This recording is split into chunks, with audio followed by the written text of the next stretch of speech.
Today I'm going to show you an apartment in Santiago de Los Caballeros, Dominican Republic. This apartment is very close to basically in downtown Santiago, and it's a good look at what you can get on the lower end of your budget. So I've shown you apartments at various price points. So this apartment is below $100 per month. So check it out, leave any questions in the comments below, and let's see what it looks like.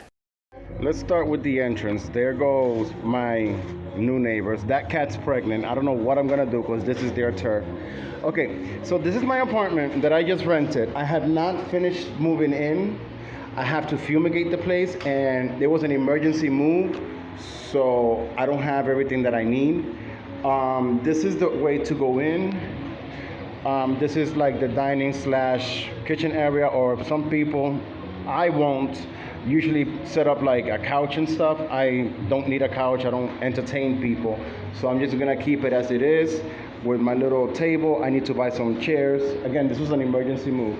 Now this is my stove and stuff. The stove goes here, but that gas hose is too short, so I set it up here like real quick until I go to the hardware store and get you know, a longer hose. So this is what the kitchen area looks like. It's pretty nice. This mirror was already there when I moved in.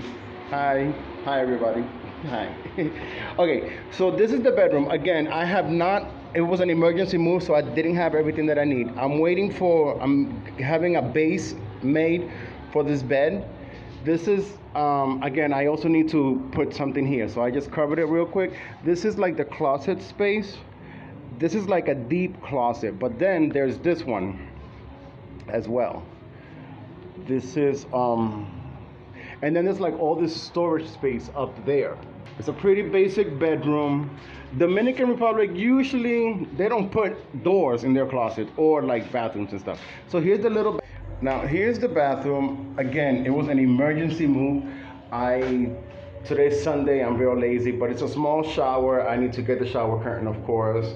It has a sink and a toilet. This is perfect for one person or a couple. And then this is the way out, back out.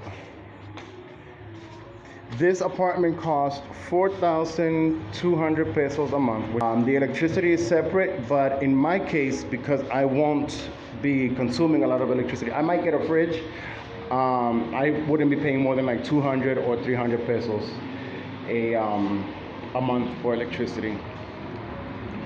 And then this is my lovely view, which is what happens a lot in situations like this, in densely populated areas. Everything's close together. This is a good representation of one type of apartment that you can get in Santiago. It's on the smaller end, and as Nelson said, it was kind of like an emergency move, so he found it really quickly, but like I said in the beginning, it is right basically in downtown Santiago. Good location, he can walk right to work and pretty much anywhere else he wants to go. So the location is really good. And if you are an expat or a local or someone who's looking to save their money and not live like a lavish lifestyle like some expats are, which is totally fine, there are definitely options for you as well. So make sure you are subscribed, because I have a lot of other kind of apartment and house tours and cost of living and all that good stuff. So don't want you to miss out. Thank you so much for watching, and I will see you guys soon.